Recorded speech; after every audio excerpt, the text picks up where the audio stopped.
nandito pa rin tayo sa Barangay Inmanduyan, Lawak, Pangasinan, na kung saan atin naman pupuntahan ang ilang ektaryang taniman ng kalamansi ni Sir Rene. So ating pupuntahan yung kanilang katiwala o caretaker para alamin kung ano po yung status ng kanilang kalamansihan ngayon. At mamaya siguro, via phone patch pa rin, makakausap natin si Sir Rene upang sagay, kung maganda yung signal dito kung pagsagayon malaman natin yung kanyang layunin. At the same time, diskarte sa pagtatanim ng kalamansi dito sa kanilang farm, no? So, alamin din natin kung ilang mga puno ang nakatanim dito. Ito medyo parang may mga, kita tayo dito, may mga bunga na. Ito oh, ayan, maliliit pa lang pero namumunga na siya, no? So, mukhang maganda. Parang grafted yung ginamit dito, no?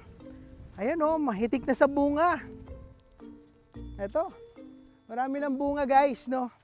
Itong kanilang kalamansi. So, lalakad pa tayo papunta doon. Medyo malayo pa. Pero, katingkaran pa ng araw. Sa mga kababayan natin na mga farmer, hindi nila alintana yung init, no? Pero tayo na bihirang maarawan dahil nasa opisina, medyo masakit ang tama ng araw sa atin. Halos alauna na kasi ng hapon, nandito tayo sa kanilang farm, kanilang bukid.